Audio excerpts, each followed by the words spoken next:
Here is Excalibur 95.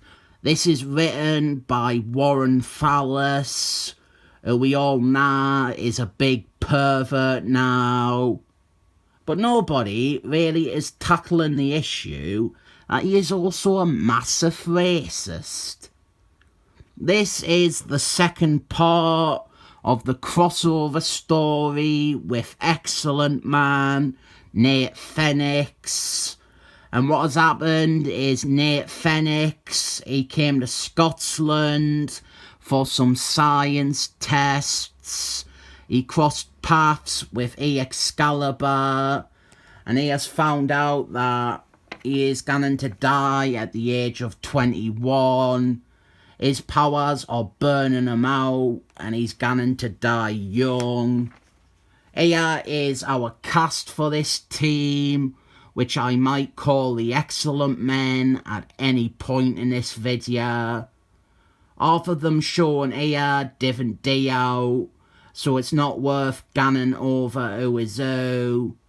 The main one is boring Myra MacDonald on her 19th life or whatever. And we have also got Warren Fallis's self-insert character. And our here is a splash image of Nate Fenix with two super sexy bondage queens to each of his sides. This page has been laid out terribly by editorial, with caption boxes covering parts of the art that it shouldn't be.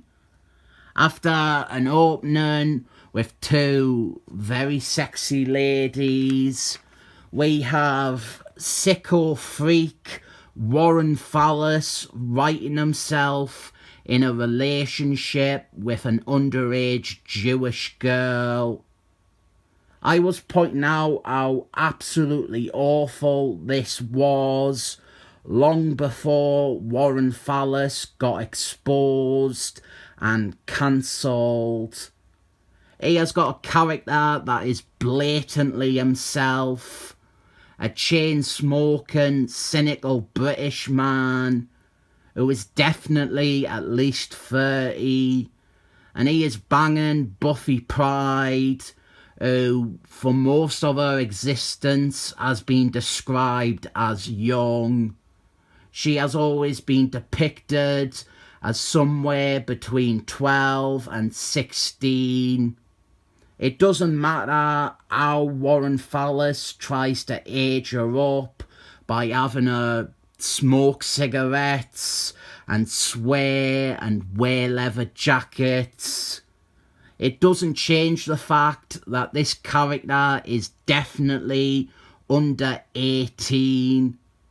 This is a writer we now know grooms 16-year-old fangirls and coerces them into codependent relationships.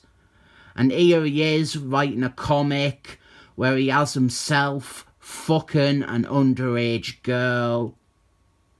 I won't put words in your mouth, but it is fucking uncomfortably disgusting.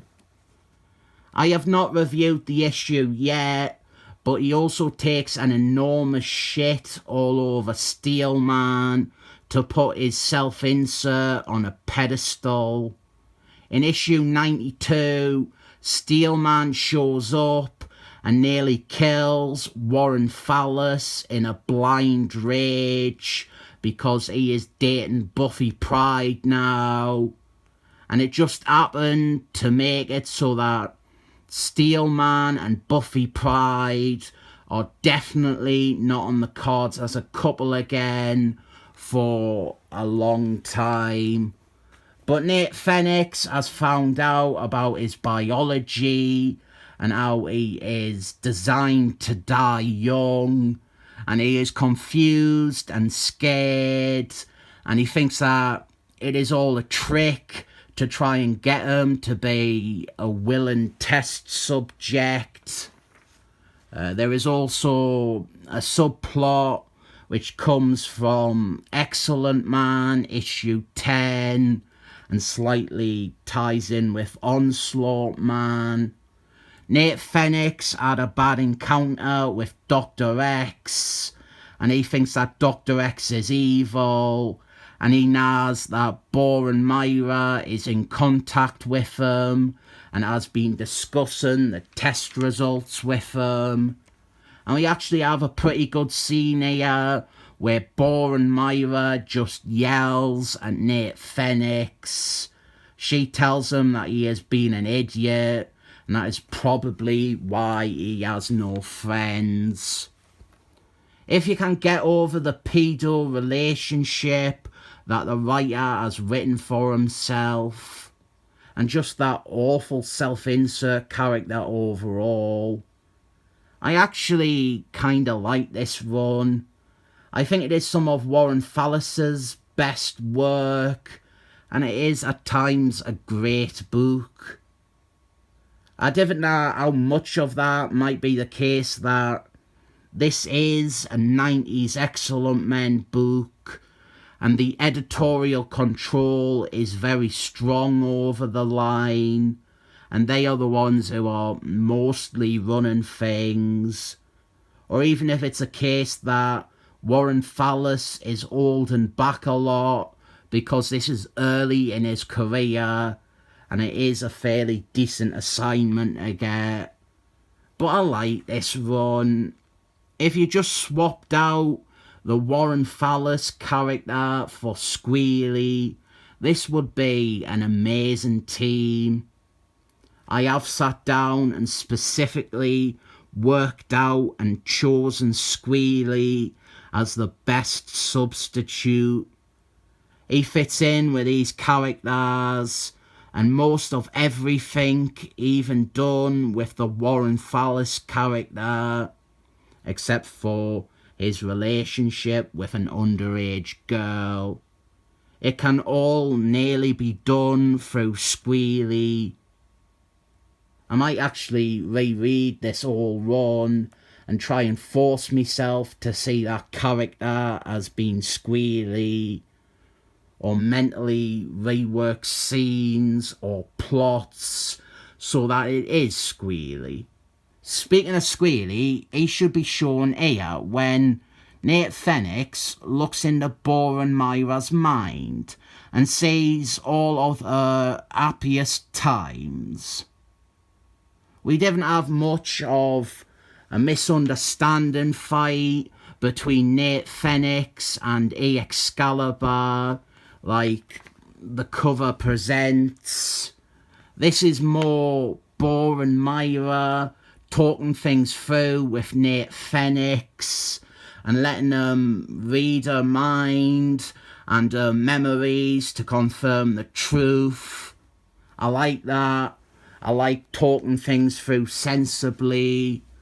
But I promise to tell you the story of my midlife crisis at the age of 23.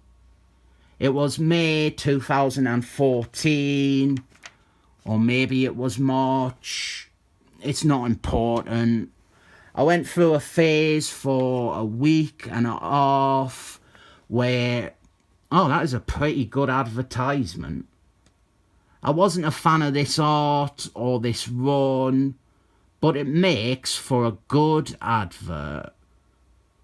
But yeah, I was seriously considering for a while dyeing the front of my hair white like Nate Fenix, or even just getting a little tiny bit at the front, like a strand dyed white like the singer from the Germs. I really wanted to do it and I thought it would look good. I never did it because I thankfully always was aware it would be embarrassing and cringy. But I truly reckon that was my midlife crisis. I didn't intend to live long. Since I was 8, I was convinced I wouldn't live past 29. I am 30 now, and it's been a very suicidal year. I'm a lot like Nate Fenix in a way.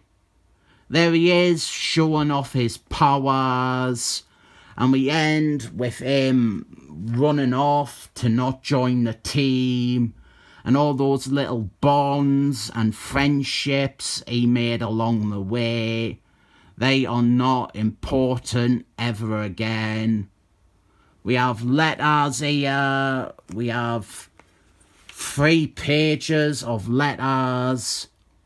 I thought with this being a British-based book with a British writer, we might finally get a new offering in my quest to find a comic with a printed letter from someone who lives the closest to me.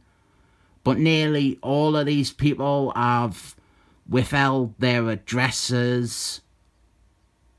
Good choice, probably for the best, not to hand your address out to a sex offender like Warren Fallis.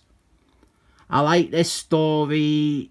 I do think that the constant resolution to these stories, when Nate Fenix guns off to be by himself, I think that is always a cop-out. But I think this had a lot of purpose to bring to his character and his ongoing book with the body clock thing. It's not the best use of Excalibur, even in their own issue here, with only Bo and Myra really having major page time in this issue. We also have the Warren Fallis shagging a teenager relationship to contend with, so I cannot be too positive about this. I rate this the legal age of consent -11, thumbs up.